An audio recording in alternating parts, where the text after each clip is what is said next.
An uplifter is a compelling leader who tries to breathe life and hope into people around them. Who listen and care and guide and help.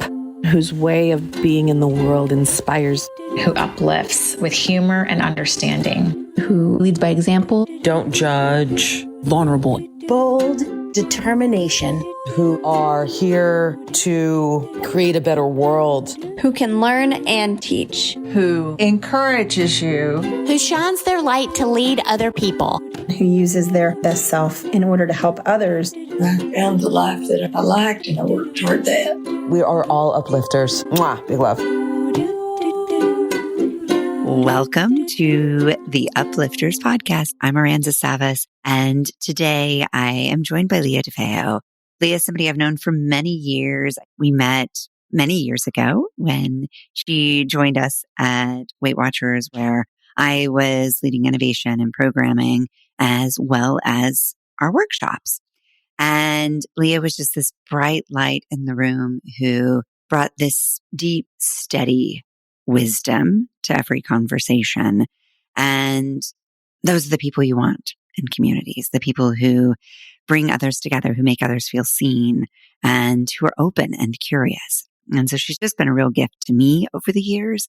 And hearing the way she has shared the story of one big part of her life, it felt so important for us to share this as a part of our Uplifters community and to look at this aspect of our journey as women.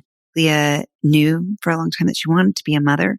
She ultimately found that through surrogacy after a long and tragic ride. She has since become an advocate for those who are facing challenges during their own family building journeys. Lia, thank you so much for being here and being willing to share this tender journey. Thank you for having me. It is a true honor. And I know you say I brought energy to those Weight Watchers meetings, but I went to many meetings before I found yours. And it was yours that created this sense of community and openness and accountability to come back every week and be my best self there. So thank you. Glad we met. Oh my gosh. It's a privilege. And I am also so grateful. So when did you know, Lia, that you wanted to be a mom? Always, always. Family has always been incredibly important to me. And I grew up just with a lot of family values. Family time is really important. And to me, family meant kids. And I always wanted to be a mother. I always had a maternal instinct. I always wanted to raise a child. For a long time, I thought about being a teacher and working with kids. What did you imagine the journey to motherhood would be? The journey to motherhood began with madly falling in love with a man that would be an amazing partner and an amazing father. That was step number one. And that, in my mind, would happen a lot sooner than it actually did. Same with having children. Having children was something I thought would happen when I was a lot younger than it actually happened. And again, that's just maybe due to circumstance, right? Career, etc. But yeah, I thought it would happen, quite a lot sooner. I thought I'd have 2 children. I have 2 children. One is my stepdaughter and one is my biological daughter. And I just thought things might look different. And when I first met my now husband, that was thinking about having a stepdaughter was a change for me, one that I absolutely embraced. But it didn't mean I didn't want a biological child. My stepdaughter had a mother, an amazing mother, a loving mother. And I was never going to be her mom. I was going to be a guardian. I was going to be an advocate, a supporter of hers, but I always still wanted a biological child. And I thought it would look different in terms of timing. How old were you when you met your husband? I met my husband when I was 35, which is considered geriatric in the world of fertility. Isn't that rude? It's very rude. I felt very young at 35. Yes, I did as well. But when you speak to your OB, you are categorized as geriatric. Hearing that, did that start to plant a seed for you that maybe this wouldn't be as easy as the vision in your mind? I had been diagnosed with PCOS a very long time ago. So I had an understanding that becoming pregnant might be more challenging for me.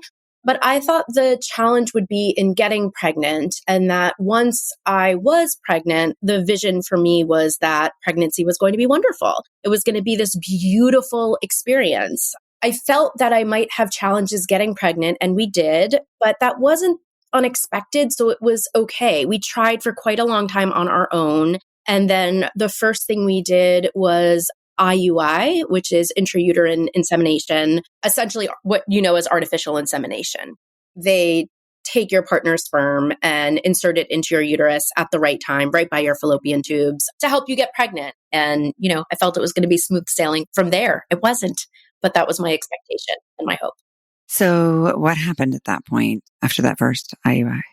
Oh, it didn't work. So the IUI process itself was really not something I was ready for. I was working at the time. I worked in an environment that I didn't feel comfortable disclosing that I was going through fertility treatments, which meant that I still had to be at my desk at 9:00. I really wanted to hide from my boss what was happening. And it added a whole nother level of stress, especially right before you're doing the transfer. You're going in for what's called morning monitoring. And then you have to wait 2 weeks to find out if you're pregnant. And I remember I got that phone call while I was at work, and it was so devastating. The nurse called and said, "It didn't work. You're not pregnant." I knew it was unlikely that it would work the first time, but I tend to be an optimist and a believer. And I just felt, of course, it was going to work the first time. And it didn't. And it didn't work the second time either. It did work the third time. Yeah. It's how big a role you think stress played. I think stress was a really big factor. And I think that's a real issue for anyone who's going through infertility. Mm-hmm.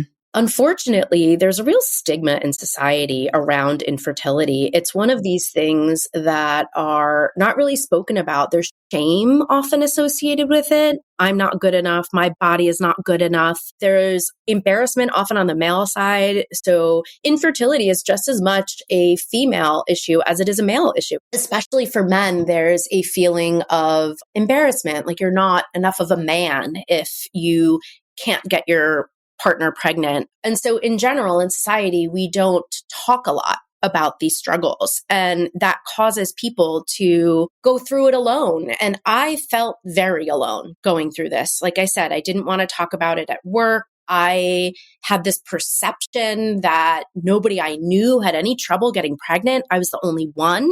Turns out that wasn't true. And it's really because people don't talk about it. And if you're not actively seeking out resources and community, you're not going to know they're there. I learned later in the process, there was actually a lot of people and community I could connect with, but I didn't know it in the beginning. Women who are going through infertility, the way their body feels is similar to someone who has been diagnosed with a heart condition, with cancer. It's an equivalent amount of stress to another one of those diseases. My gosh. Yeah. And then that stress, of course, plays into the hormonal releases. Yeah. You got pregnant on that third try. Yes. It was one of the most beautiful, magical moments of my life. When that pregnancy test had a second blue line, my heart was so full. I was so happy. It was just the absolute best feeling. After trying for so long and having those 2 failures, having that positive test just was such an incredible feeling. So tell me about that pregnancy. I told my parents, we told my mother-in-law, but you don't tell people right away, right? Mm-hmm. Because so many pregnancies don't take. And so, there's a lot of loss in the early weeks of pregnancy. For me, it was amazing. It was beautiful. I loved being pregnant. I felt really good. I felt very connected to the baby I was carrying in my belly. I would read books to the baby. I would sing to the baby. I was driving a lot in the car at that time. I was working and had to commute in a car for work, and I would sing along to the radio and would feel the baby moving. And that became the most magical, is when you started to feel the baby react react to eating different things or if I was like moving. And it was just so cool. And as a mom who ultimately had her daughter via a surrogate, one of the things I am incredibly grateful for is being able to have experienced being pregnant, because a lot of women who have to turn to surrogacy do so because they are unable to carry. So I carried our son, Christopher, until 31 weeks, and we had an absolute tragedy happen. All of a sudden, I had just major pain in my stomach. At first, I thought I had to use the restroom, and I didn't. And I remember I had a meeting. It was a meeting at 3:00. And I texted the guy I was meeting with and I said, I don't feel good. I'm in the bathroom. Can you do the meeting without me? And he knew I was 31 weeks pregnant and said, what bathroom? I'm coming for you. I had called my OB and the OB front desk. I'm in pain. I don't feel good. I'm 31 weeks pregnant. Oh, no one's available to speak to you right now. We'll call you back. So thankfully, this guy I worked with called his wife, who was a doula, and his wife said, get her to the hospital now. A woman in pain, I don't care what she's telling you, get her to the hospital. They could not figure out what was going on with me, but they determined I needed an emergency C-section right then and there. It turns out my uterus ruptured, which is incredibly rare, especially at 31 weeks. When I woke up, my husband was staring over me and the doctor was staring over me. He said, you had a baby boy, but he didn't make it. And I didn't understand what that meant. I just didn't understand. When can I see him? Where is he? I can't even express how devastating it was and how confused we were. I am lucky to have survived that uterine rupture. The surgeon absolutely saved my life. We didn't know anyone who had a stillborn. We didn't realize there were resources available to us. I'm so grateful my husband thought to take a picture. We have one picture of my son, and it is something I treasure. I absolutely treasure. I didn't realize how important that was going to be because we didn't have a lot of time with him. And the time we had with him, I was on a lot of drugs. Like I was on morphine. I was not really myself. Being in the hospital, losing a baby, it can't express how unanticipated it is and how challenging it is and how you just don't know what to do. Nobody's going to prepare for that. Nope. No one prepared. That's not what you believe the outcome is going to be. You don't go into your pregnancy preparing for anything other than, how am I going to give birth? Am I going to have an epidural? Am I going to have a natural birth? Am I going to have a C-section? Like, those are the things you think about. Who's going to cut the umbilical cord? You think about all the beautiful, lovely, am I going to do skin to skin, right? You don't think about, is my baby going to be stillborn and how am I going to navigate that? You do not think about that. Nor would we want anyone to think of that. Oh, exactly. So in that moment, it was really challenging. And I wish I knew about some of the resources I know about now then. I didn't, but now I do. And so part of why I share my story is because I learned later there's an organization called Now I Lay Me Down to Sleep. If you have just lost a baby, or if you are having a baby and you know that baby's not going to make it, you can call Now I Lay Me Down to Sleep. They will send a photographer for free to the hospital, and they will take beautiful photos of you and your baby that you will treasure and have for a lifetime. And we did that later in our journey, but I didn't know about that with Christopher. And I wish I had, and I wish that hospitals were trained to tell people about it. Yeah, because they are the only ones equipped to prepare for that. Hospitals are where you're getting your information. The nurses and doctors you're speaking to, the social workers, they're the people that you get the information for. But we had a sense that the hospital we were at had really not experienced something like we had. It just wasn't, they weren't prepared for it, unfortunately. And I just, I wish there was literally a sheet of paper they handed us that said, here's some resources for you to look into. We all need guides. Mm-hmm. And we need to know we're not alone. And we need to know that people survive the hardest moments of their lives. Absolutely. When my uterus ruptured, the doctors saved my uterus, so it's inside of me, but it is sewn up and can never carry a baby again. So I lost my ability to carry at the same time that I lost my son. two people I'm very close to, both cancer survivors, were unable to carry due to their cancer, and they had their families via surrogacy. So I called both of them the very next day, explained what happened, and said, I need you to tell me how I do this. I need to know. I need to believe and have hope that there is a way for us to have a healthy child, because I can't carry that child anymore. And it was those conversations that gave me hope and belief in that moment. I needed that. I felt horrible as it was, but I feel I would have felt hopeless if I didn't have these people to turn to. But because of them, I didn't feel hopeless. I felt devastated, but also hopeful that ultimately it was going to work out. Right. It wasn't the end of your journey of biologic motherhood.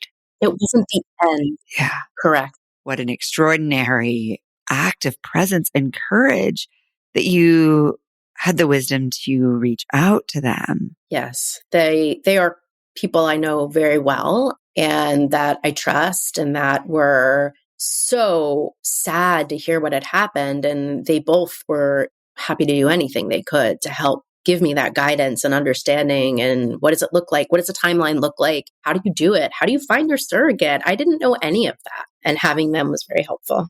Well, and that brought purpose to their journeys as well. And there's just something so beautifully full circle about that. And I'm also just so struck by that pregnancy and what it was like for you, Lia. Listening to the relationship you built with Christopher, it's just the most beautiful and inspiring and heartbreaking thing. Thank you. That you had that full journey of mother love in those 31 weeks. Yes. And gave him as much love as I possibly could during his lifetime, which was all inside my body. That was his lifetime. Oh, how intimate. Christopher's life was very short. And what happened next? So you know me, and I tend to spring into action. I tend to be let's make a plan and let's figure out how to make this happen. We had been trying for so long to start our family that it just felt like a giant step backwards. You know, when I was pregnant, I had this app and it said, you know, your baby is the size of a walnut. Your baby is the size of an apricot. Your baby is the size of a cantaloupe, right?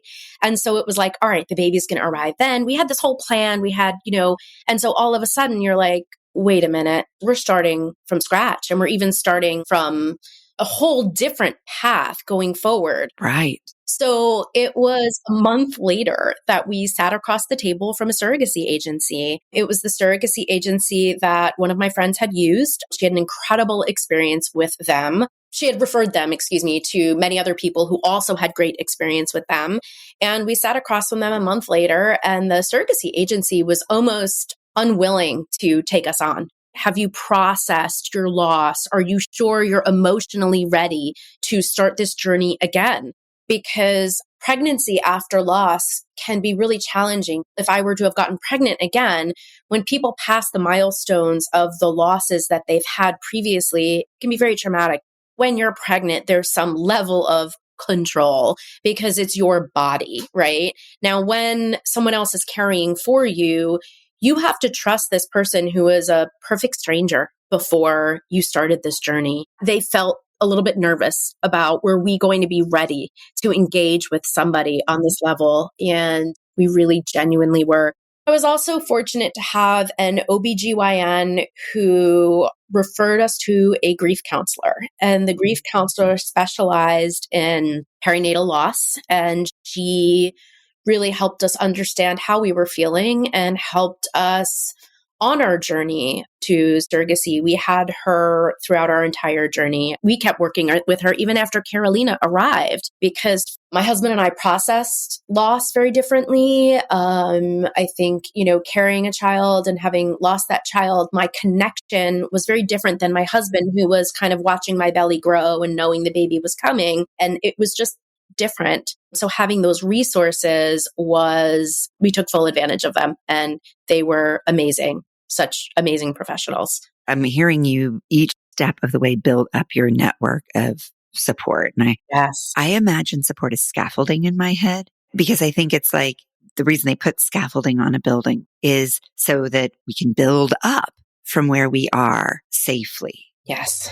And in a way that we feel like we have the psychological safety to keep moving forward. And as I hear your story, I feel like I'm just watching the scaffold we built.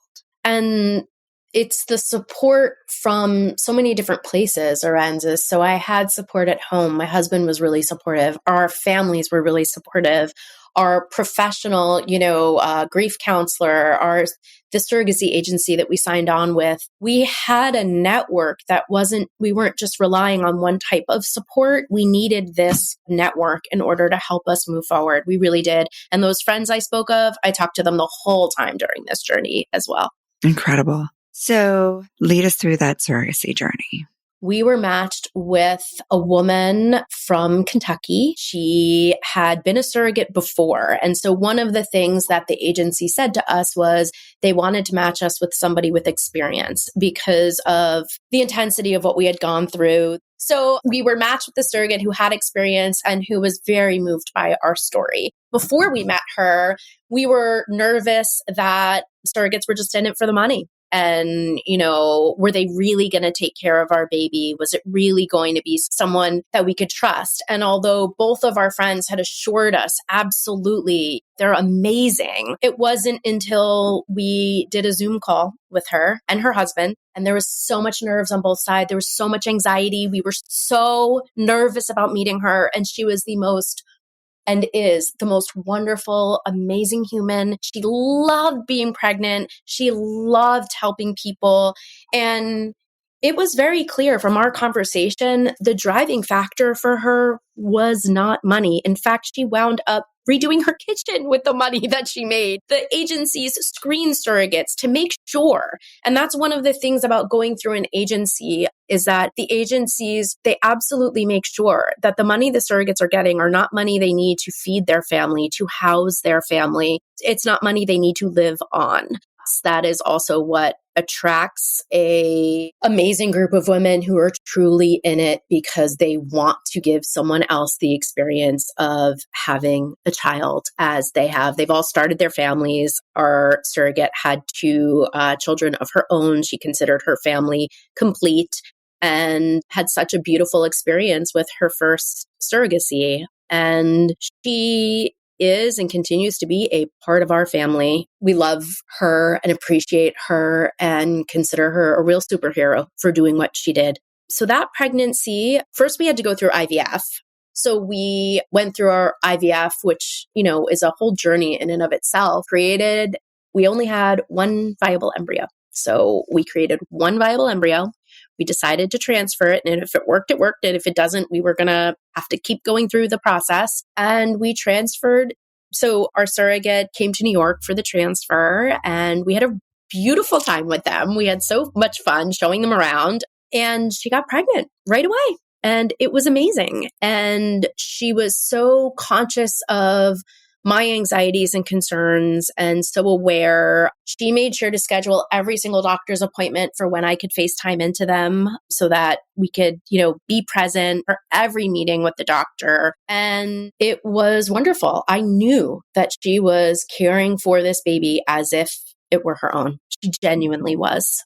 We spoke every week, and it was really lovely to get to know her and her family. And the pregnancy proceeded really well. We went out to Kentucky for the 20-week ultrasound. We were there in person. Everything was great. They showed us around where they were from, and it was really nice. We met their kids, and it was really beautiful. I remember they had a local farm that did this amazing fall festival, and we went there and we set up a table and we made crowns. So we were participating in their little festival, and everyone knew that we were the intended parents, and it was just really beautiful. We are really excited. And at 27 weeks, I'm waiting for one of the regular FaceTime calls, regular appointment, sitting in my office at work, and it doesn't come through. And the strange thing is, if the doctor was late, I would always get a text from her. There was no text update. 20 minutes later, no text, no phone call. I said, something is wrong. Something is wrong. 45 minutes later, when the phone rang, and it wasn't our surrogate on the other line, who was a doctor. They said, you have to come here as soon as possible. During this routine visit, we discovered an irregular heartbeat, and we're not quite sure what's wrong, but it seems there's a big growth in the baby's heart, and you need to be here as soon as possible. And it just felt very surreal. But within 3 hours, we were at the airport and we were on our way. When we got there, we learned that our daughter had something called a rhabdomyoma, and it usually develops a lot later, even after a baby is born. But in her case, it was very big, and it was in the left ventricle of her heart, and it was interfering with her blood pumping throughout her body. And our carrier was somebody who wanted to do everything naturally. And we said, if you are carrying our baby, you can have birth however you want. Birthing tub, no drugs, like whatever works for you. And here we are, she's hooked up to a zillion different machines, doing so many different tests. When a woman is carrying your child, it is not your decision what medicines they take. It is their decision because they are carrying the child and it's their body. We did everything we could. We were in the hospital for almost 2 weeks. And during that time, we even did Reiki sessions and like anything we could do to save our daughter and to have her be born healthy. And it got to a point that was so heartbreaking where we knew that this wasn't going to turn around. She was not going to live outside of the womb. And she started having something called hydrops, which is where fluid starts to build up around the organs and the organs start to fail. And it got to a point where it became dangerous for both the baby and the surrogate. We did an emergency C-section. And again, it was a really hard thing. This is our surrogate who wanted a natural birth. And now here she is having a C-section. Not at all what we had talked about, not at all what we had planned for. And so our surrogate and her husband went into the operating room, and my husband and I waited in another room. And we waited knowing that we were going to meet our baby, and we might be with her for a few minutes, a few hours, maybe a few days if we were lucky, but she wasn't coming home with us. She was not going to leave that hospital alive. And it was really hard. And this time we knew. We called Now I Lay Me Down to Sleep, and they sent a photographer. We have beautiful pictures. And we unfortunately knew some of the things that we had to do because of what we had experienced before. But yeah, so then now we had lost, her name's Avelina, and we had lost Christopher, and now we lost Avelina. And we didn't have any more embryos. And surrogacy is an absolute fortune. So we didn't have any more money either. So we, for a time, just said, we're done. I can't do this anymore. I'm broken. I am so broken, and this isn't going to work. And I just have to embrace our stepdaughter and my husband as my family. And you know what? Let's look on the bright side. We will be empty nesters early in our life. We'll be able to travel early. Like, there are some wonderful benefits to this. And we talked about adoption, and to me, and I don't know if it's just I'd always wanted my own biological child. I don't know if there's some like narcissism in it. Like, I wanted to see myself in a child. I felt that adopting a child was not something I wanted to do. And so we just decided we were not going to have a kid. Like, this is what it was going to be. And that only lasted for a couple of months before I learned that I was at a new job, and that job had IVF benefits, as well as a surrogacy benefit, which was kind of unheard of. And my husband said to me, Leah, you are not yourself. If we don't try again, you're 40, time is going to be up, and you're not going to be able to do this again. I think we need to try one more time. And if we try one more time and it doesn't work, we can say we did everything and we tried everything. I'm afraid 10 years from now, we're going to look back at this and it's going to have broken us. Like, we have to try again. And so we did. More IVF, went back to our surrogacy agency, and we tried again. We made embryos. We were matched with another surrogate. This one was in Utah. Everything was going wonderfully. But at this point, our third pregnancy, I held my breath the whole time. It was really challenging. And our surrogate was amazing to have put up with my anxieties around, every milestone and every part of that pregnancy. Incredible. And now you have Carolina. Yeah, so Carolina was born and we were there for it. We, came out to Utah. The doctor, said, okay, gave us kind of a sense of timing, and we were out there and we were, with her, and she was amazing. I mean, it was amazing. We were in the delivery room with her when she delivered this baby, and she was, I can't even explain how much of a superhero she was. And it was beautiful. And we were all there in the hospital together, so excited and so happy to have this healthy, beautiful baby who is now Carolina and is now 5 years old. And again, this surrogate is part of our family. Carolina calls her belly mama, and she, has a picture of her in her room holding her from that day she was born.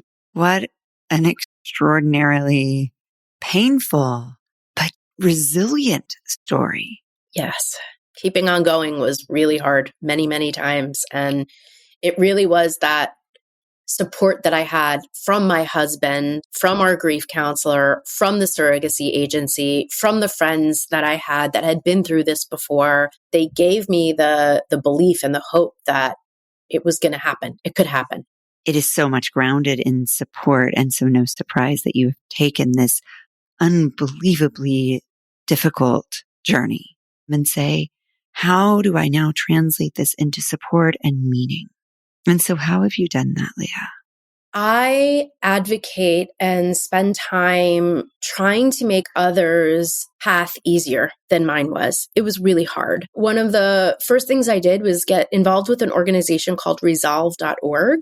They're amazing. Also, if anyone listening is curious about support groups, the first thing I did was advocate for legalizing surrogacy in New York. So I got involved in that, and I went to the New York Assembly and I spoke alongside actually Andy Cohen and Michelle Bateau and Reshma Sujani. And I told my story. They told their stories. I'm now advocating for mandating infertility coverage. Infertility is not classified as a disease as it should be. And so there are not mandates nationally to cover IVF. So currently working to make IVF covered in all 50 states. Amazing. There's an organization called Pregnant-ish, and they just published a survey that showed that for people struggling with infertility and loss, the number one source of information is social media. So searching hashtags like TTC, trying to conceive, but there are many communities that exist online that you can find. One of the things that I think is so remarkable as you talk about Evelina's journey is how open and public it was. Hey, Kentucky community. Hey, New York community. This is who we are. This is what we're doing. And so it's as if by being honest, you let the beauty be born from the pain. I like that. Let the beauty be born from the pain. And that, I believe, is what you are here to do. Yeah. And my hope in, this episode and in speaking with you today is that people out there who need to have hope and need to believe that they too can, continue, to give them hope to continue on their path. There are also many, many people who try for so long and they have to stop. It isn't possible for whatever reason, time, age, economics, and coming to peace with that is really hard too. And there are also support groups out there and people out there that can help you accept a life that maybe isn't as you envisioned. And I just say that because in the journey of infertility and loss, it doesn't always have a happy ending. I was grateful that ours ultimately did. There is a reality that sometimes you have to take a different path and there has to be a different journey, whatever it is, whatever that is. Yes. Oh, Lia, thank you for your courage. Thank you for finding the beauty and the power in this story and the potential to make some sense of it. Thank you for having me so much. By being of service to others. I adore you and I'm so grateful for you in my world.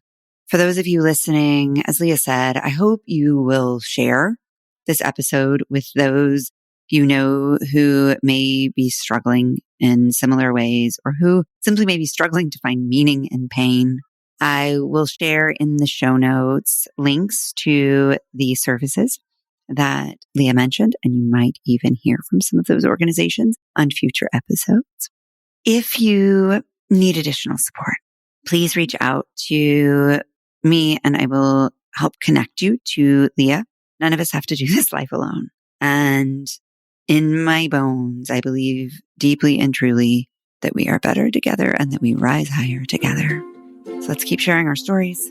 Let's keep speaking truth into pain and loss, and doing so find some beauty.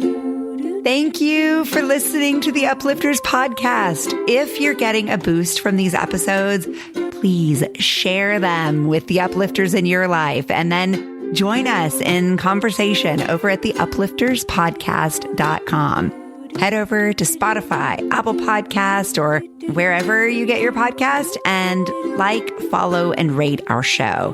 It'll really help us connect with more uplifters, and it'll ensure you never miss one of these beautiful stories. Mwah! Big love. Painted water sunshine with rosemary and thyme. Dwell in the perplexing, though you find it vexing. Toss a star and hover, be your own best lover. Relish in a new prime, plant a tree in springtime. Dance with idle hindsight, bring the sun to twilight. Lift you up, whoa. Lift you up, whoa. Lift you up, whoa. Lift you up. Lift you up, whoa. Lift you up, whoa. Lift you up, whoa. Lift you up.